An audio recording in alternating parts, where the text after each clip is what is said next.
नमस्कार दर्शक बंधु ओडी प्लस चैनल को विश्वरंजन मिश्र आपण मानक स्वागत करुच्ची। ऑपरेशन एपिक फ्यूरी यही नाम रे इजराइल एवं अमेरिका ईरान उपर लगातार आक्रमण कर चलती। विगत चलीथिबा किछि दिन रो युद्ध को जदि आमे देखिबा ताहले ए आक्रमण दिन को दिन अत्यंत जोरदार अवस्था रे पहुंची। ईरान मध्य पछक हटु नाही, जेति कि जवाब देवा कथा दउछि। तेणु सीधा सड़क इजराइल एवं अमेरिका ईरान मध्य जो संघर्ष यह तो देखा मिलूँ, किंतु सीधा सड़क युद्धर परिणाम प्रभाव को बाद देले विभिन्न दिग एमिति रही जहाँ को आलोचना करिवार आवश्यकता रही। जमिति कि प्रथम पर्याय जना पड़ला कि ईरान पाख पड़ोसी देश क्या छाड़ू ना। सऊदी अरब हो, यूएई हो, कतर हो, ओमान हो, एपरिकी अजरबैजान एवं तुर्की उपरे मध्य क्षेपणास्त्र एवं ड्रोन माड़ कर चलची ईरान। सबुठारु गुरुत्वपूर्ण कथा हला कि ईरान एमिति काहे करछि। आज पर्यंत सऊदी अरब उपरे ईरान दोषारोप करिछि कि सऊदी अरब एक मुस्लिम देश हेले मध्य अमेरिका को समर्थन करुछि। तो ईरान रो जो चिंताधारा कि ड्रोन एवं क्षेपणास्त्र माड़ करी एक तो पाख पड़ोसी देशर जो माने अमेरिका को समर्थन करचंती समानंकर अर्थनीति उपरे चोट पहुंचेब। एवं द्वितीय प्रसंग हला कि एमिति अस्तव्यस्त करि देई परिस्थिति एमिति एक सृष्टि करिवा कथा जहा एई देश मानंकु अमेरिका उपरे चाप सृष्टि करिया पई बाध्य करिब। यदि आपण मैप रे देखिबे ताजुब होई जिवे, प्रत्येक पाख पड़ोसी राष्ट्र रे इराक हो, बहरीन हो, सबु जगह रे ईरान एबे क्षेपणास्त्र एवं ड्रोन माड़ करुछि। किंतु यह एक सुचिंतित योजना एक कथा को मध्य विश्वास करा जाय परिबो नाही। कारण हला जेकोसी मिलिटरी फोर्स हुंतु एमाने एक केंद्रीय कमांड रे गति करथांती। स्थल सेना हुंतु, नौसेना हुंतु, वायुसेना हुंतु, एक निर्दिष्ट कमांड जरिया रे आदेश जरिया रे एमाने कार्य करिथांती। विभिन्न यूनिट थाई पारे, किंतु एमानकर आदेश एक प्रकार रणनीति अनुଯାयी दिया जाय थाए। फल रे केउ स्थान रे कि आक्रमण करिवो एहार एक सूची मध्य प्रस्तुत करा जाय थाए युद्ध समय रे। किंतु ईरान रे एहार एक विपरीत चित्र देखा मिलुची। आमे समस्त जानिचे लगातार इजराइल रो क्षेपणास्त्र माड़ रे बा अमेरिकार आक्रमण रे अनेक शीर्ष स्थानीय व्यक्तित्वकर मृत्यु घटिछि। अनेक प्रतिरक्षा कमांडर मृत्युवरण करते जो माने कमांड दे थांती। एपरिक ईरान रो सर्वोच्च धार्मिक नेता बा सर्वोच्च शासक बोली कह जाऊ आयतुल्ला अली खमेनींकर मध्य मृत्यु घटिछि। तेणु प्रश्न उठुची एबे जो विभिन्न पाखपड़ोसी राष्ट्र को क्षेपणास्त्र पठेबा बा ड्रोन पठेबा आक्रमण करिबा एहार आदेश परिचालना हेउची केबिति, किए देउची आदेश, किए करुची आक्रमण। यदि विशेषज्ञ मानकर मत को नवा ताहले जेतेबेले शीर्ष स्थानीय बा कमांड देउथबा शीर्ष स्थानीय कमांडर मानकर मृत्यु घटे ताहले संभवतः ईरान प्लान बी अनुଯାयी कार्य करुथाई पारे। योजना द्वितीय अनुଯାयी संभवतः आगुरु एभली निष्पत्ति होइथिबो कि जदि अमेरिका इजराइल द्वारा प्रतिरक्षा विभाग शीर्ष स्थानीय व्यक्ति मानकर मृत्यु घटे ताहले विभिन्न ईरान जाक छाई होई जाइथिबा आईआरजीसी बा ईरान मिलिटरी माने भिन्न भिन्न जो टोली हिसाब रे बा गोष्ठी हिसाब रे विभाजित होइथिबे सेमाने निजको जोटा ठीक लागिला सेई धरणर आक्रमण करिवे। तो संभवतः यह भी ही पारे कि जेहेतु सठिक सूचना का पाखरे नथिबो तेणु सेमानकु जेतेबेले जोटा ठीक लागिला से अनुसार सेमान आक्रमण करथिबे। एथिपई अजरबैजान हो, तुर्की पर्यंत क्षेपणास्त्र पहुंची गला। सऊदी अरब उपरे घन घन आक्रमण, यूएई उपरे घन घन आक्रमण। तो ये जो आक्रमण तरीका संभवतः एक विक्षिप्त तरीका बोली बुझिबाकू हुए। ये हला द्वितीय दिग। तृतीय दिग हला कि निकटर आलोचना हेउतला कि आकाश मार्ग रे जदि ईरान को कंट्रोल करी हो नाही बा आकाश मार्ग रु जदि नियंत्रण तेहरान उपरे अमेरिका इजराइल पाउ नाहंती ताहले कोन स्थल सेना को उल्लाइबे कि। तेणु मिलिटरी उल्लाइबा एक बड़ जटिल व्यापार। संभवतः ईरान एक छोट देश नुह, यार अनेक अंचल पार्वत्य अंचल रे जेकोसी अर्थात 10,000 थिबा एक टोली बा एक गोष्ठी मध्य गायब हो जिवे एथिरे असंभव कथा किछि नुह। कारण माउंटेनिंग वारफेयर एक जटिल व्यापार। एक कथा अमेरिका भी जानिछि, इजराइल भी जानिछि। तेणु जदि स्थल सेनार कथा उठे ताहले इंगित वर्तमान कुर्द सेना को नहीं रही। कुर्द सेना किए कि दिन तले आमे आमर खबर माध्यम रे हुती विद्रोही बा लेबानन रो हाजिबुल्लाह हु गाजार हमास हु एमाने जेमिति छाया युद्ध करिथांती ठीक सेमिति कुर्दिस्तान रो बा जो माने विद्रोही कुर्द विद्रोही माने एमाने बहु दिनरु कुर्दिस्तान गठन करिवा पई दाबी करि आछुचंती। एमानंक संप्रदायर व्यक्ति विशेष माने ईरान रे भी रहंती, तुर्की रे भी रहंती, अनेक अरब राष्ट्र रे मध्य मान रहिचंती। तेणु ये जो कुर्दिस्तान स्वतंत्र दाबी रहिची एमाने एबे एही परिस्थिति रे अमेरिका को समर्थन करी ईरान भितरे स्थल बाहिनी हिसाब रे युद्ध करिवा पई प्रस्तुत करुथवार किछि खबर सामना को आसीची। एवं जदि एमाने करंती ताहले एमानकु विपुल आर्थिक तथा सामरिक सहयोग इजराइल अमेरिका जोगेबे कि ना यह बड़ा प्रश्न।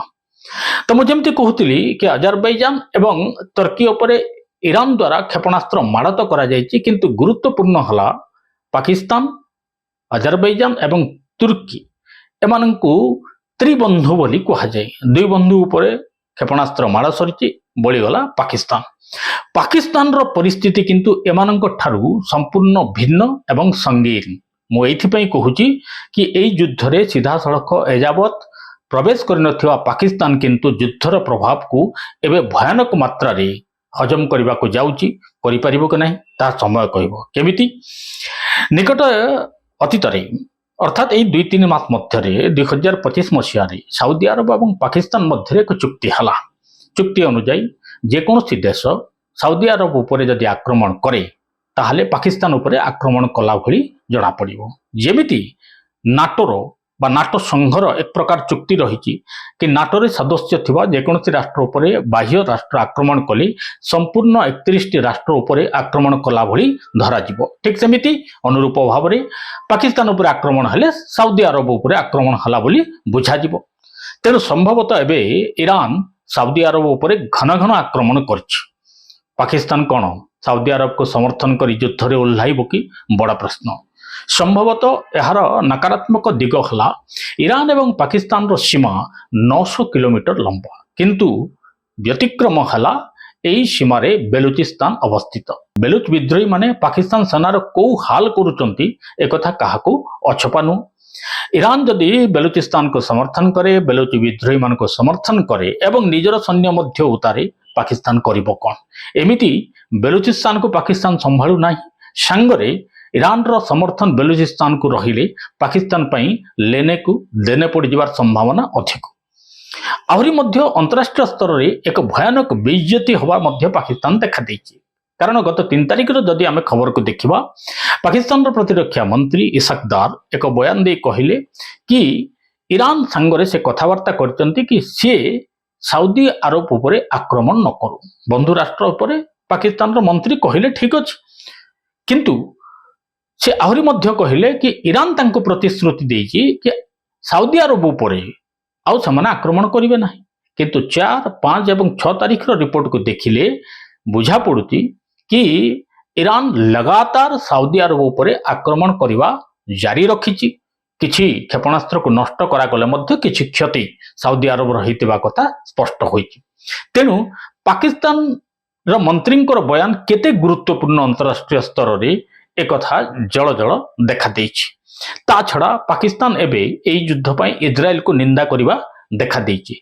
इजराइल कोन जने युद्ध करुछि, अमेरिका भी युद्ध करुछि, किंतु पाकिस्तान जावत अमेरिका को निंदा करू नाही। कारण वर्तमान पाकिस्तान रो आर्थिक परिस्थिति जहा अमेरिका यहा को साहाय्य करुछि, सऊदी अरब मध्य साहाय्य करुछि। युद्ध लंबा चलिले ना तो सऊदी अरब ना तो अमेरिका सीधा सड़क भाव में पाकिस्तान को आर्थिक साहाय्य करबा संभवपर हब नाही। द्वितीय कथा हरमुज रास्ता बंद होइतिबा दृष्टिकोणरू पाकिस्तान रे तैल संकट एबुठारू बढ़िबा जल जल देखा देछि। कारण खोज सरकार ही पाकिस्तान रो जो टेक्नोलोजी विभाग रही बा जो मन आईटी सेक्टर रे कार्य करतंती सेमानंकु वर्क फ्रॉम होम करबा पई तागिदा करथिबा कथा सामना को आसी। पाकिस्तान रो मोटामोटी 20-25 दिन मध्य तैल समाप्ति होवार घोषणा हो सारी। तैल कंपनी गुड़िक एने बैठक जारी रखिंट। ତେଣୁ ମୋଟାମୋଟି ଭାବରେ ବର୍ତ୍ତମାନ ପାକିସ୍ତାନ ତୈଳ ସଂକଟରେ ଗତି କରିବା ଏବଂ ଏହା ଥରେ ଆରମ୍ଭ ହେବା ମାତ୍ରେ ବିଭିନ୍ନ ଦରଦାମ ଭୟାନକ ମାତ୍ରାରେ ବଢ଼ିଯିବା, ଏହାକୁ ନିୟନ୍ତ୍ରଣ କରିବା ପାଇଁ ଯେଉଁ ଆର୍ଥିକ ପ୍ରଭାବ ରହିଛି ଏହା ପାକିସ୍ତାନ ଉପରେ ଏକ ଭୟାନକ ସଂକଟ ଆଡ଼କୁ ନେଇଯିବାର ସମ୍ଭାବନା ବିଶେଷ ମାତ୍ରାରେ ଦେଖାଦେଇଛି। ଯୁଦ୍ଧର ଅନ୍ୟ ଏକ ଦିଗ ହେଲା ସେୟା। ତେବେ ଭାରତ ସନ୍ଦର୍ଭରେ ମଧ୍ୟ ଏବେ ଏହି ଯୁଦ୍ଧର ପ୍ରଭାବ କ'ଣ ଏ ବିଷୟରେ ବି ଆଲୋଚନା ହେବା ଜରୁରୀ। ଭାରତ ସରକାର କିନ୍ତୁ ଏହି ଯୁଦ୍ଧକୁ ଅତି ପାଖରୁ ଦେଖିଛନ୍ତି। ଭାରତ ସରକାର ଭାରତୀୟମାନଙ୍କର ଯେଉଁ ମୌଳିକ ଅଭାବଟି ରହିବ ବୋଲି ବିଶ୍ୱାସ କରୁଛନ୍ତି ତାହା ହେଲା ହାଣ୍ଡିଶାଳ। ଏଲ୍ପିଜି ଦରକୁ 60 ଟଙ୍କା ବୃଦ୍ଧି କରିଥିଲେ ମଧ୍ୟ ଭାରତର ଯେଉଁ କମ୍ପାନୀ ଗୁଡ଼ିକ ରହିଛନ୍ତି ତୈଳ କମ୍ପାନୀ ଗୁଡ଼ିକ ଏମାନଙ୍କୁ ଏଲ୍ପିଜିରେ ପ୍ରୋପେନ୍ ଏବଂ ବ୍ୟୁଟେନ୍ ଗ୍ୟାସ୍ ବ୍ୟବହାର କରିବା ପାଇଁ ସେ ନିର୍ଦ୍ଦେଶ ଦେଇଛନ୍ତି। ଅନ୍ୟ କୌଣସି ପେଟ୍ରୋ ରସାୟନ ସାମଗ୍ରୀରେ ଏହି ଗ୍ୟାସ୍ ବ୍ୟବହାର ନ କରିବା ପାଇଁ ମଧ୍ୟ ସରକାର ବର୍ତ୍ତମାନ ତୈଳ କମ୍ପାନୀମାନଙ୍କୁ ନିର୍ଦ୍ଦେଶ ଦେଇଛନ୍ତି। ଆଗକୁ ଚାଲି ଏହାର ପ୍ରଭାବକୁ ନିୟନ୍ତ୍ରଣ କରିବା ପାଇଁ ଯେଉଁ ଘରୋଇ ସିଲିଣ୍ଡରରେ 60 ଟଙ୍କା ଏବଂ କମର୍ସିଆଲରେ 115 ଟଙ୍କା ଆପାତତଃ ସରକାର ବୃଦ୍ଧି କରିଛନ୍ତି। କିନ୍ତୁ ସବୁଠାରୁ ଗୁରୁତ୍ୱପୂର୍ଣ୍ଣ ଖବର ହେଲା କି ଭାରତ ଏବେ ଆହୁରି ମାସେ ପର୍ଯ୍ୟନ୍ତ ରୁଷରୁ ତୈଳ ଆମଦାନୀ କରିବ। ଏନେଇ ଆମେରିକାର ସହମତି ରହିଛି ଏବଂ ଖୁବ୍ ଶୀଘ୍ର ଭାରତୀୟ କମ୍ପାନୀମାନେ ଏନେଇ ବିଚାର ବିମର୍ଶ ଜାରି ରଖିଛନ୍ତି। ହଁ, ଗୋଟିଏ କଥା, ସାର ସଂକଟର ବର୍ତ୍ତମାନ ସମ୍ମୁଖୀନ ହେବାର ସମ୍ଭାବନା ରହିଛି। ଏହାକୁ ମଧ୍ୟ ସରକାର କେମିତି ନିପଟେଇବେ ଏନେଇ ଏକ ସ୍ୱତନ୍ତ୍ର ରଣନୀତି ନିଶ୍ଚିତ ମାତ୍ରାରେ ପ୍ରସ୍ତୁତ କରୁଛନ୍ତି। ଯୁଦ୍ଧ ଲମ୍ବା ଚାଲିଲେ ଯେଉଁ ଆରବ ଦେଶ ଗୁଡ଼ିକ ରହିଛନ୍ତି ଏମାନେ ପ୍ରଭାବିତ ହେଲେ ଭାରତ ମଧ୍ୟ ପ୍ରଭାବିତ ହେବ। ତେବେ ସବୁଠାରୁ ଗୁରୁତ୍ୱପୂର୍ଣ୍ଣ ହେଲା ଆମେରିକା ତେହରାନକୁ ଧମକ ଦେଇଛି କି ଯଦି ସରେଣ୍ଡର ନ କରେ ତାହେଲେ ପରିସ୍ଥିତି ଆହୁରି ବିଷମ ହେବ, ଅର୍ଥାତ୍ ଯୁଦ୍ଧ ଏତେ ଶୀଘ୍ର ବନ୍ଦ ହେବା ଭଳି ଲାଗୁନାହିଁ। ଦ୍ୱିତୀୟରେ ବର୍ତ୍ତମାନ ଯଦି 2-3 ଦିନର ଖବରକୁ ଦେଖିବା, ଅତ୍ୟନ୍ତ ଗୁରୁତ୍ୱପୂର୍ଣ୍ଣ ବଙ୍କର ଗୁଡ଼ିକୁ ଇସ୍ରାଏଲର ବିମାନ ବାହିନୀ ବା ବାୟୁବାହିନୀ ଉଡ଼େଇ ଦେଇଥିବା ଖବର ସାମ୍ନାକୁ ଆସିଛି। ଅନେକ ନେତୃସ୍ଥାନୀୟ ବ୍ୟକ୍ତିମାନଙ୍କର ମୃତ୍ୟୁର ଖବର ଏବଂ ତେହରାନକୁ ବା ଇରାନର ପ୍ରମୁଖ ପେଣ୍ଠସ୍ଥଳୀ ଏହାକୁ ଛାରଖାର କରିଦେବା ଭଳି ପରିସ୍ଥିତି ମଧ୍ୟ ଇସ୍ରାଏଲ ଏବେ ସୃଷ୍ଟି କରିଚାଲି। ଆଗକୁ ଚାଲି ଏହି ଅପରେସନ ଆହୁରି ଭୟଙ୍କର ହେବ। ଏହାର ମଧ୍ୟ ସିଧାସଳଖ ସନ୍ଦେଶ ଇରାନ ପ୍ରତି ପହଞ୍ଚିବା କଥା ଜଣାପଡ଼ିଛି। ତେଣୁ ଆଗକୁ ଚାଲି ଯୁଦ୍ଧରେ ସାମିଲ ହୋଇନଥିବା ଦେଶମାନଙ୍କର ପରିସ୍ଥିତି କ'ଣ ରହିବ ଏବଂ ଯୁଦ୍ଧରେ ଇରାନ, ଇସ୍ରାଏଲ, ଆମେରିକାର ପରିସ୍ଥିତି କ'ଣ ରହିବ, ଏ ନେଇ ହିଁ ମୋଟାମୋଟି ଏହି ଯୁଦ୍ଧର ରଣନୀତି ପରିବର୍ତ୍ତନ ହେବ ବା ବିଭିନ୍ନ ପ୍ରକାରର ସମ୍ଭାବନାକୁ ଜନ୍ମ ଦେବ, ଏକଥାକୁ ଅସ୍ୱୀକାର କରି ହେବ ନାହିଁ। ଆମେ ପରିସ୍ଥିତି ଉପରେ ନଜର ରଖିଛୁ।